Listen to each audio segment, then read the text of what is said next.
हाँ तो मेरे प्यारे दोस्तों, कैसे हैं आप लोग। चलिए, अब मैं आपको एक समान वेग के बारे में बताऊंगा। ठीक है। तो आज शिवशंकर बाबू भी नहीं है। आज हम अकेले ही वीडियो बना रहे हैं और आप मेरे साथ हैं। तो चलिए हम लोग चलते हैं एक समान वेग के बारे में। देखिए, ये हमारे राधे चाचा हैं। ठीक है। ये हमारे राधे चाचा हैं। ठीक है। और इनका जो वेग है, हम लोग जानते हैं कि वेग क्या होता है, सदिश होता है।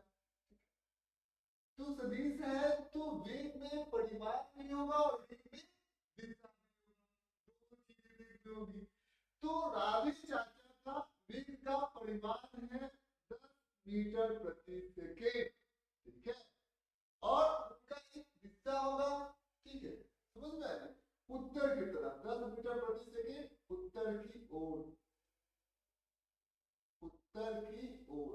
ठीक है, समझ में। ये चीजें आपको ध्यान से समझना होगा। तो हम लोग बड़ी आराम से देख रहे हैं कि अरे यार, अब देखिए राधे चाचा का वेग का ना परिमाण बदल रहा है, ये नहीं बदल रहा है, और ना ही वेग की दिशा बदल रही है, और समय जो है वो चल रहा है, समय जो है वो कट रहा है। ठीक है। तो ऐसे वेग को, ठीक है, हम क्या कहेंगे, एक समान वेग। यानी कि जो वेग एक समान हो, वो वेग को हमको एक समान वेग कहेंगे। यूनिफॉर्म वेलोसिटी इसको हम लोग इंग्लिश में बोलते हैं। समझ में आ गया। यूनिफॉर्म वेलोसिटी, ये आपको समझना है। ठीक है। यानी कि अ, जो वेग जो वेग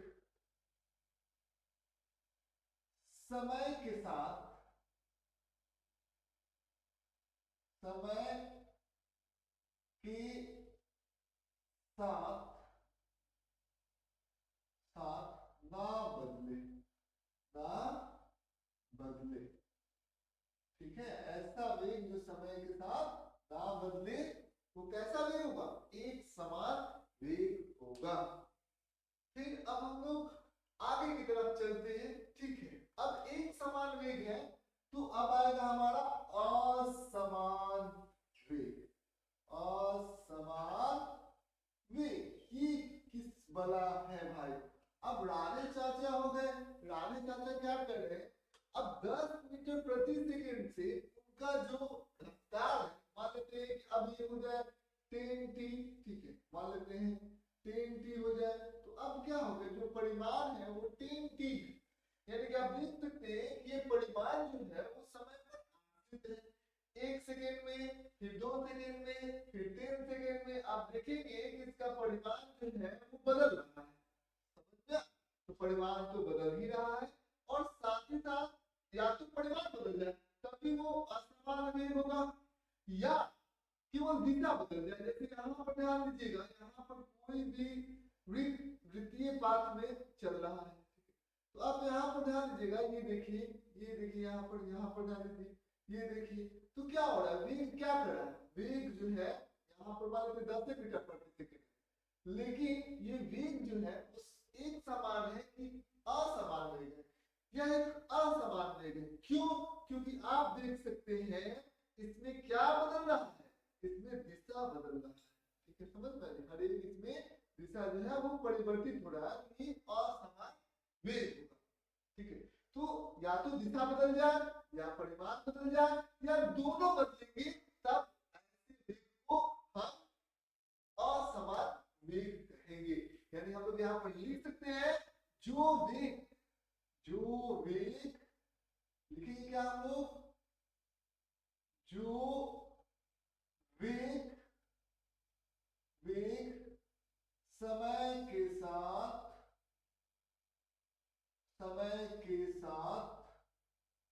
क्या हो, बदले, समय के साथ बदले।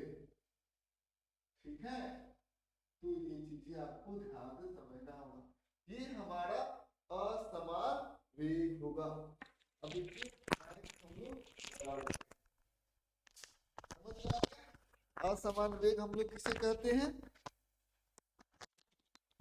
आगे की तरफ हम लोग बढ़ते हैं। असमान वेग भी हमको समझ में आ गया। आगे की तरफ हम लोग बढ़ते हैं। अब देखिए एक होता है हमारा औसत वेग। औसत वेग, औसत औसत वेग, इसको समझिए ये क्या होता है।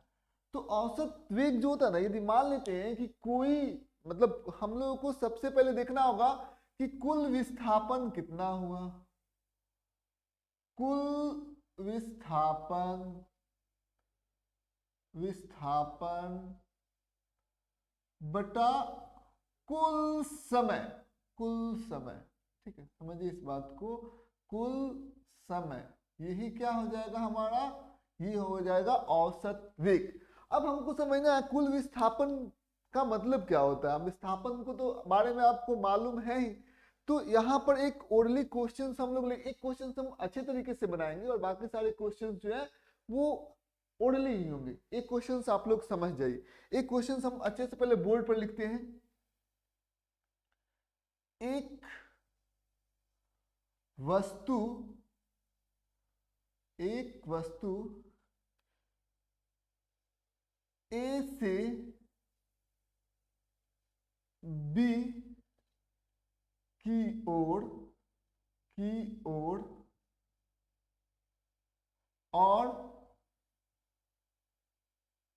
और बी से सी की ओर जाती है, और बी से सी की ओर जाती है, सी की ओर जाती है, की ओर जाती है, ठीक है, सी की ओर जाती है। तो सी की ओर जाती है, कुल समय, कुल समय 10 सेकेंड लगाती है, लगाती है। यहां पर कुल समय 10 सेकेंड वो लगाती है। कोई दिक्कत की बात है बाबू? अच्छा, कुल समय 10 सेकेंड लगता है, ठीक।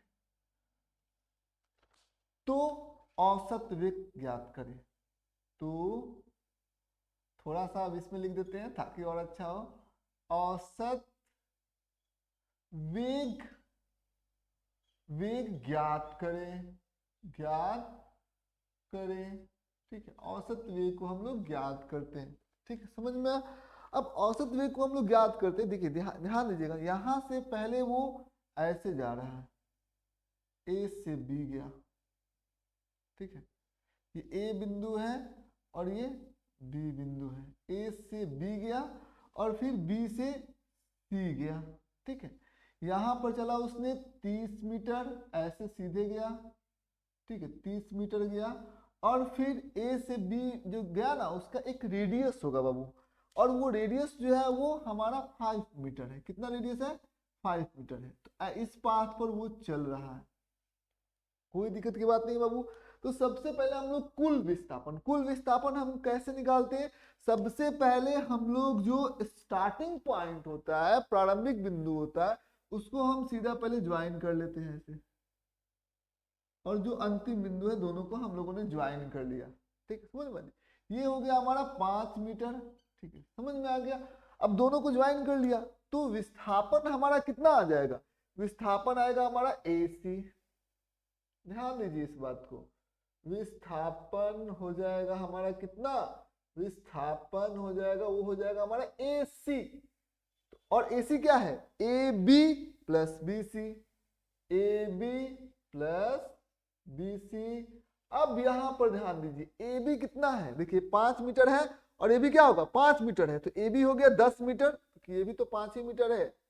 त्रिज्या यार वृत्त की, तो ये कितना हो गया? 10 मीटर जोड़ 30 मीटर, तो विस्थापन हो गया हमारा 40 मीटर, ठीक है, ये हमारा विस्थापन हो गया। अब विस्थापन तो हम लोगों ने निकाल दिया, ठीक है। अब हम लोग क्या लगाएंगे? वेग। तो वेग, वेग हम लोग सबसे पहले ज्ञात करेंगे। तो वेग क्या होता है? विस्थापन कुल विस्थापन, ये औसत वेग है बाबू। तो औसत वेग, औसत वेग हम लोग निकालेंगे। सबसे पहले क्या देखेंगे, कुल विस्थापन, कुल विस्थापन बटा कुल समय, कुल समय। ठीक है, ये ना होता है बाबू। और क्या होता है यार दोस्त, अब ये चीजें आपको, कुल विस्थापन कितना आया बाबू, 40 मीटर, तो 40 मीटर हो गया। कुल समय कितना दिया गया है, 10 सेकेंड, तो 10 सेकेंड लिख दिया। दोनों को जब हम लोगों ने कटाया तो 4 मीटर प्रति सेकेंड जो हो गया, ये हमारा औसत वेग, औसत वेग का परिमाण निकल गया। और औसत वेग की दिशा किधर होती है, औसत वेग की जो दिशा होती है वो होती है विस्थापन की दिशा की ओर, और यही औसत वेग की दिशा होगी। विस्थापन की दिशा यही है, ठीक है, और औसत वेग की दिशा यही हो जाएगी। कोई दिक्कत की बात नहीं है। तो ऐसे क्वेश्चंस हम लोग कर लेंगे, ठीक है। अब देखिए, जैसे मान लेते हैं कि यहाँ पर जैसे और कई तरीके के क्वेश्चंस आपको दिए रहेंगे। जैसे यहाँ पर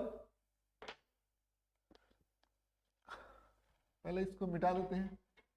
अच्छा एक बात बताइए, औसत वेग तो आपने निकाल दिया, यदि आपसे पूछा जाता कि औसत चाल निकालिए तो औसत चाल कितना हो जाता, ओरली इसको बताइए, तो औसत चाल में क्या होता, औसत चाल यदि क्वेश्चंस में निकालना होता, औसत चाल क्या सूत्र होता है बाबू, कुल दूरी, कुल दूरी बट्टा कुल समय, यही ना होता है कि नहीं, कुल समय यही ना होता है, कुल दूरी बटा कुल समय। तो कुल दूरी बताइए तो कितना हो जाएगा, तो कुल दूरी ये कितना हो जाएगा, इसका त्रिज्या कितना है, 5 मीटर, आधा है, आधा सर्कुलर पाथ है, ठीक है, समझ में, आधा वृत्ताकार पाथ है, तो कितना हो जाएगा, यहां से टोटल रहता तो 2 पाई आर, आधा है तो 2 पाई आर का आधा कर दिया, कोई दिक्कत की बात है बाबू। और प्लस ये वाला पाथ का लेंथ तो हमें निकल गया, पाई आर, ठीक। और ये कितना है, 30 मीटर, तो प्लस कितना हो जाएगा, 30 मीटर हो जाएगा। ये हमने क्या निकाला, कुल दूरी, ठीक है, क्या हो गया हमारा, कुल दूरी, कुल दूरी, ठीक, कुल दूरी हमको निकल गया, यानी कितना हो गया, आर की जगह पर हम लोग 5 रखेंगे तो 5 पाई, 5 गुने पाई, ठीक है, आर की जगह पर 5 प्लस 30 मीटर, ठीक है, ये हो जाता। पाई का मान तो आपको पता है ही, पाई का मान कितना होता है, 22/7, तो उसको हम लोग लिखेंगे या 5 गुने 3.14 प्लस 30, यानी हम लोग इसको कैसे लिख देंगे, 15.7 प्लस 30 मीटर, तो ये कितना हो जाएगा हमारा, ये हो जाएगा हमारा 45.7 मीटर। ये हमारा हो गया कुल दूरी। और समय क्या होगा, समय तो ए से सी पहुंचने का समय वही है, कितना, 10 सेकेंड, तो कुल दूरी बटा कुल समय हो जाएगा, तो औसत चाल हमारा कितना हो जाएगा, औसत चाल, कुल दूरी कितना हो गया, 45.7 मीटर, और कुल समय कितना हो जाएगा, ये हो जाएगा हमारा, देखिए समय 10 सेकेंड, ठीक है, समझ में आ गई। तो ये चीजें आपको ध्यान से समझना होगा, यानी कि 4.57 मीटर प्रति सेकेंड, ये हमारा हो गया क्या, ये हो गया औसत चाल हो गया, जिसको हम एवरेज स्पीड कहते हैं। तो देखिए औसत वेग अलग है और औसत चाल अलग है, दोनों जो है वो सेम नहीं है, दोनों अलग अलग होते हैं, ठीक है। औसत वेग जहां पर आपका सदिश है तो औसत चाल का कोई दिशा नहीं है, ठीक है। दोनों का जो ऐसा ही मात्रक होता है वो मीटर प्रति सेकेंड, और इसमें भी क्या मीटर प्रति सेकेंड होता है, ठीक है, समझ में आ गई।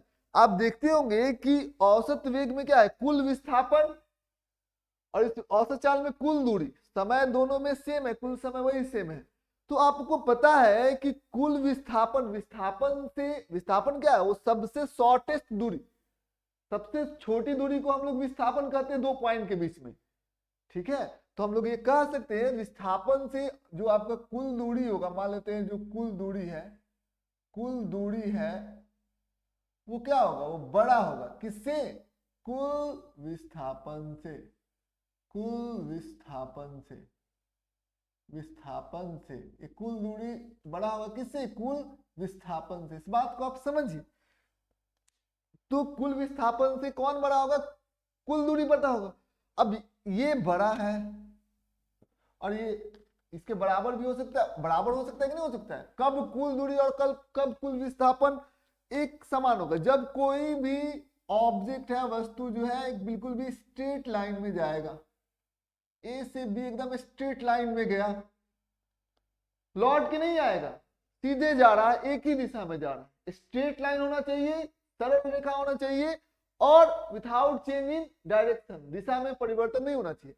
तो यहां से यहां तक विस्थापन भी कितना हो जाएगा? ए बी, और दूरी भी कितना हो जाएगा? A B. लेकिन यदि ये लौटेगा, आप देखिए यहां से लौट रहा है, तो आप देख सकते हैं, मान लेते यहां से लौट कर सी पर आ गया, तो विस्थापन कितना हो गया? A B plus B C, नहीं सॉरी, दूरी कितना हो गया? A B plus B C दूरी हो गया। और विस्थापन कितना हो गया? ए इसका इनिशियल पॉइंट होगा और सी इसका फाइनल पॉइंट होगा। ठीक, तो ए सी क्या हो जाएगा? आपका विस्थापन हो जाएगा। तो एक बात आप समझिए, यदि इसने दिशा परिवर्तित किया तो विस्थापन और दूरी का जो परिमाण होगा वो बराबर नहीं होगा। लेकिन यदि वो सरल रेखा में गया और बिना दिशा को परिवर्तित किए हुए, तो आप देख सकते हैं विस्थापन और दूरी का मान जो है वो समान होगा, वो बदलेगा नहीं। ठीक है, तो ये बात आपको समझना होगा। अब देखिए यहां पर देखिए, तो हम लोग कह सकते हैं ठीक उसी प्रकार से, क्योंकि कुल दूरी बड़ा होती है या बराबर होती है कुल विस्थापन के, इसीलिए जो औसत चाल होगा वो क्या होगा? औसत चाल के बारे में आप समझ लीजिए। यहां पर औसत चाल जो है वो क्या है? देखिए औसत चाल जो होगा बड़ा होगा, अच्छा है, बराबर होगा किसके? औसत वेग के, औसत वेग के, औसत वेग के। यहां पर ध्यान देने वाली बात है, यहां पर आप देख सकते हैं कि जो औसत वेग है वो 4 मीटर प्रति सेकंड है उसका परिमाण। लेकिन यहां पर आप देख सकते हैं औसत चाल का जो परिमाण है वो 4 से बड़ा है। समझ में आ गया? 4 से बड़ा है। तो इस बात को आपको समझना होगा कि औसत चाल क्या होगा? बड़ा होगा या बराबर होगा औसत वेग के। ठीक है, तो ये चीजें आपको समझनी थी। चलिए अब आते हैं, अब इसको पहले हम रब कर लेते हैं बाबू। ठीक है, और सब क्या हालचाल है? एक आज एक लड़का बड़ा अच्छा गीत सुनाया है, आप लोग भी तो उसको, ओ वतना रे ओ वतना रे, ठीक है, तेरे मिट्टी में मिल जावा, पूरा तो नहीं याद है लेकिन बहुत अच्छा लगा है।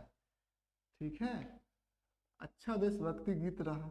ठीक है, जरूर उसको सुनिएगा। ठीक है, इसमें कौन कौन भोजपुरी गीत सुनता है ज्यादा? ठीक है, और जरूर कमेंट करेगा। ठीक है, कहने का मतलब ये है कि बहुत सारे अच्छे गीत भी हैं हमारे समाज के अंदर, और उसको हम लोग सुने तो काफी अच्छा लगता है।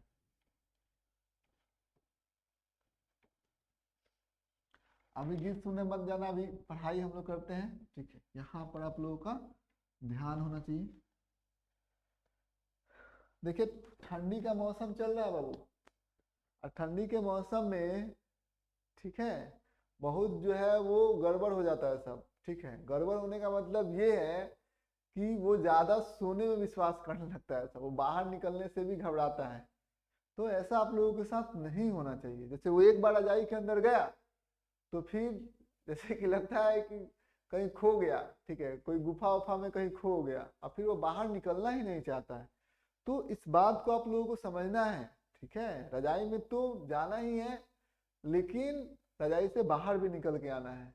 समझ में आ नहीं तो बहुत सारा बच्चा सोचता है कि रुको ना 5 मिनट का बात है, ठीक है, 5 मिनट 10 मिनट के लिए गया और 2 घंटा आराम के लिए है। ठीक है, तो ऐसा नहीं होना चाहिए। आप लोगों को बिल्कुल एक्टिवली काम करना है बेटा। ठीक है, सभी लोगों को पूरी तरीके से एक्टिवेट होकर काम करना है। ठंडी का मौसम है, ठीक है, नहीं तो दिक्कत में पड़ जाइएगा। जो पढ़ेगा उसी के लिए वही प्रश्न पत्र है, जो नहीं पढ़ेगा उसके लिए वही प्रश्न पत्र है। ऐसा आप लोग जाइए, लेकिन पढ़ाई करिए। ठीक है, उसको आपको पढ़ना होगा, उसको पढ़ाई करना होगा। अभी 5-10 मिनट और सर, ठीक है। अब देखिए, अब जो हम लोग आज जो है सर आए हुए हैं, ठीक है। अब ध्यान दीजिए, अब हम लोग तात्कालिक वेग के बारे में पढ़ेंगे। तात्कालिक वेग क्या होता है, ठीक है, उसको हम लोग पहले समझते हैं। देखिए क्या होता है तात्कालिक वेग। तात्कालिक वेग,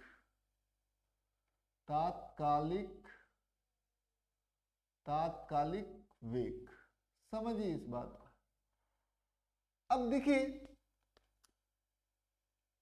वेग जो होता है ना, देखिए अब देखिए यहां से हम लोग क्या करें, औसत वेग में हम एक इंटरवल ले रहे हैं बाबू भाई, ठीक है बाबू। देखिए हम एक इंटरवल ले रहे हैं, जैसे ए से बी तक गया, ए उसका प्रारंभिक दूरी है, प्रारंभिक बिंदु है जहां से उसने स्टार्ट किया मोशन को, गति को, और वो बी पर पहुंच गया, वो अंतिम बिंदु है। तो ए और बी को यदि हम एक सरल रेखा से ज्वाइन कर देंगे, ठीक है, सरल रेखा से हम लोग क्या करेंगे, ज्वाइन कर देंगे ए और बी को, ठीक है, तो हमें विस्थापन मिल जाएगा, और ए बिंदु से बी बिंदु तक आने में कुछ समय होगा, तो कुल विस्थापन बटा कुल समय कर देंगे, तो ये हमें क्या मिल जाएगा, ये हमें औसत वेग मिल जाएगा। लेकिन क्या हो जब हम यदि इस बिंदु पर मान लेते हैं सी बिंदु पर हम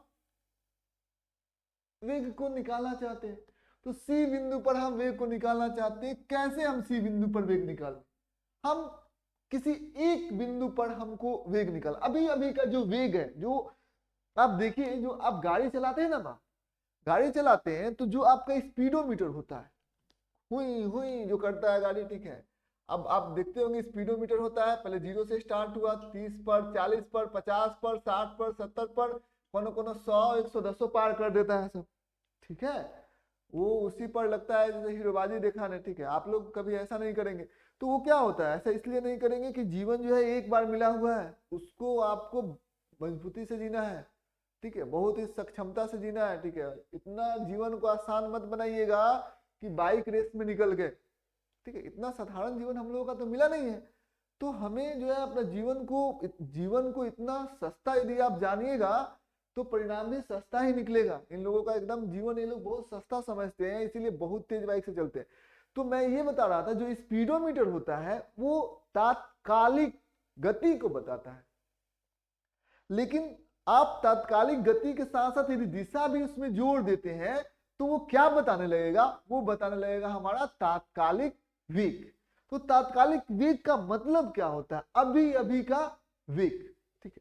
अब अभी अभी का वेग है, जैसे मान लेते हैं कि हमें तात्कालिक वेग कैसे हम लोग निकालते हैं। देखिए होता क्या है कि जैसे ये जो है आपका बाइक है, ठीक है, अब हमको जैसे इस बिंदु पर आपको हमको ए बिंदु पर हमें इसका वेग निकालना है, चाहे तात्कालिक वेग या तात्कालिक चाल निकालना है। तो सबसे पहले हम क्या करेंगे, जो डिवाइस होता है वो एकदम छोटा सा टाइम इंटरवल आपको देगा। वो टाइम इंटरवल कितना का होगा, डेल्टा टी का टाइम इंटरवल होगा। तो भी चाहे डी टी हम लोग इसको ले सकते हैं, ठीक है, डेल्टा टी ले लेते हैं, लेकिन डेल्टा टी क्या होगा, टेंड्स टू 0, ठीक है, मतलब वो 0 के बराबर, मतलब बहुत ही जो समय अंतराल होगा, ठीक है, वो बहुत ही कम आपको दिया जाएगा। तो कम समय अंतराल में आप जो दूरी तय करेंगे वो ज्यादा दूरी तय करेंगे कि कम, तो वो भी तो कम समय ही हमें कम मिला, दो बहुत ही कम समय अंतराल, तो हम दूरी भी क्या करेंगे, कम ही तय करेंगे। यानी कि डेल्टा एक्स भी क्या होगा, वो भी मतलब 0 के बराबर ही होगा, ठीक है, वो दूरी तय कर लिया। लेकिन डेल्टा एक्स यह एक छोटा दूरी है, और डेल्टा टी ये भी एक छोटी समय है, छोटा दूरी बटा छोटा समय। तो दो छोटे छोटे अंक, जैसे यहां पर देखो 0.00000001, एक बहुत ही इतना क्या हो गया, दूरी हो गया, ठीक है।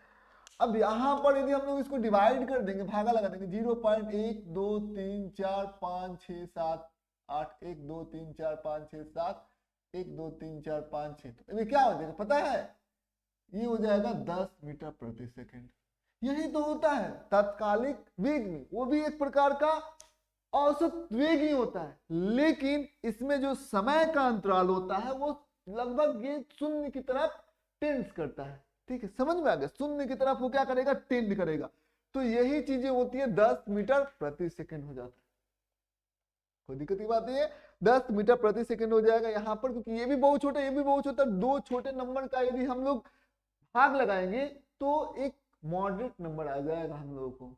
ठीक है, वही चीजें यहाँ पर हो रहा है। मतलब जो वेग जो तत्काल में हो, ठीक है, तो वही क्या होता है, तात्कालिक वेग होता है। तो ये क्या हो गया, मतलब तो यही बिंदु थोड़ा सा ये दूर गया बस, तो हमको ए बिंदु पर क्या निकल गया, ए बिंदु पर हमको मिल गया क्या, तात्कालिक वेग निकल गया। ठीक है, समझ में आया, कोई दिक्कत की बात नहीं बाबू। तो इसमें जब भी आपको तात्कालिक वेग निकालना होगा तो एक समय का अंतराल नहीं होगा, जैसे एक ही समय दिया रहेगा, जैसे 4 सेकंड पर निकालिए, आपको दिया रहेगा 3 सेकंड पर निकालिए, आपको दिया रहेगा 2 सेकंड पर निकालिए, 1 सेकंड पर निकालिए, ये तात्कालिक वेग है। लेकिन एक गैप दिया रहेगा, जैसे मान लेते हैं 1 सेकंड से 2 सेकंड के बीच निकालिए, 2 सेकंड के बीच निकालिए, तो ये क्या हो गया, ये औसत हो गया। ठीक है, ये औसत हो गया। अब आइए हम लोग तात्कालिक वेग को समझते हैं। समझ गए तात्कालिक वेग क्या होता है, वेग जो तात्काल में हो। ठीक है, मतलब अभी अभी का वेग, वेग इसी वेग जो तत्काल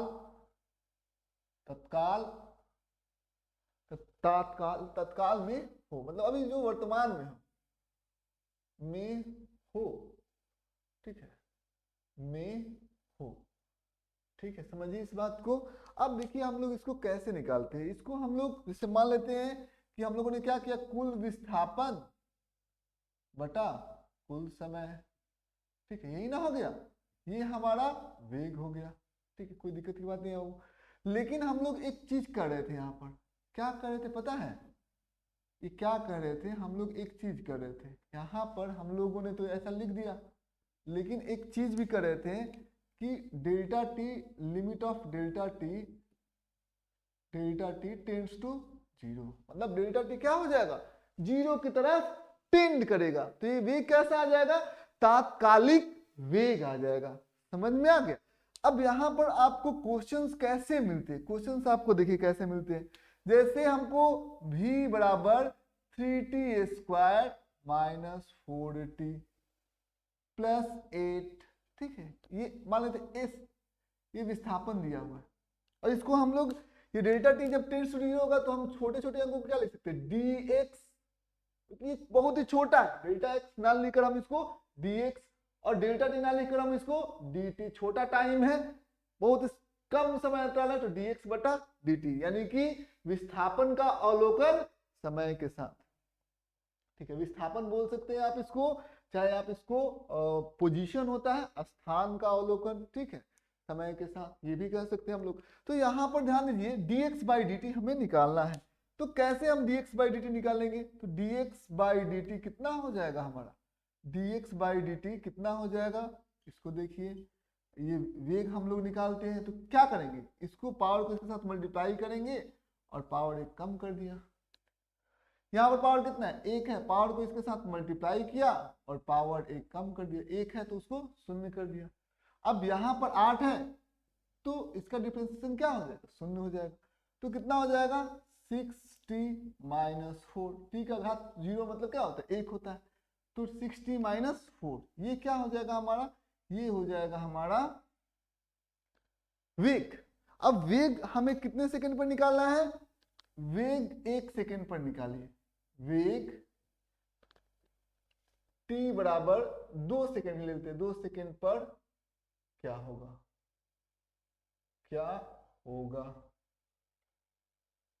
ठीक है, इसको समझिए इस बात को, क्या होगा। तो यहाँ पर समय कितना दिया हुआ है, 2 सेकंड, तो 2 सेकंड सबसे पहले हम लोग यहाँ पर रखेंगे, तो कितना हो जाएगा, 6 गुने 2 माइनस 4 कितना हो जाएगा, 12 में से 4 घट जाएगा, यानी कि 8 मीटर पर सेकेंड की हमारा क्या निकल जाएगा, वेग निकल जाएगा। कब, t बराबर 2 सेकेंड पर, यहां पर लिख देते हैं t बराबर 2 सेकेंड पर। ठीक है, समझ में आ गया हम लोगों को, बड़ी आराम से हम लोगों ने समझ लिया। अब देखिए, यदि आपसे क्वेश्चन पूछेगा वेग समय ज्ञात करे जब वेग 0 होगा, दूसरा क्वेश्चन है समय समय ज्ञात करें जब वेग शून्य होगा। कैसे निकालेंगे? शून्य होगा तो वेग को शून्य करिए। वेग ये निकला है 60 - 4, तो वेग कितना है 60 - 4, इसको शून्य के बराबर इक्वेट कर दीजिएगा। तो अब ये -4 इधर जाएगा तो कितना हो जाएगा +4, तो 60 बराबर +4, t बराबर कितना हो जाएगा 4/6, यानी कितना हो जाएगा 2/3 सेकेंड। तो यही हो जाएगा हमारा 2/3 सेकेंड। क्या हो जाएगा? वेग वो समय है, इतने सेकेंड पर वेग हमारा शून्य हो जाएगा। तो उम्मीद करते हैं आप लोगों को ये समझ में आ गया होगा कैसे तात्कालिक वेग क्या होता है। ठीक है, तो बस आज के लिए बस आपका इतना ही। बहुत बहुत धन्यवाद, और बिल्कुल अच्छे से आप लोगों को पढ़ाई करना है बेटा। ठीक है।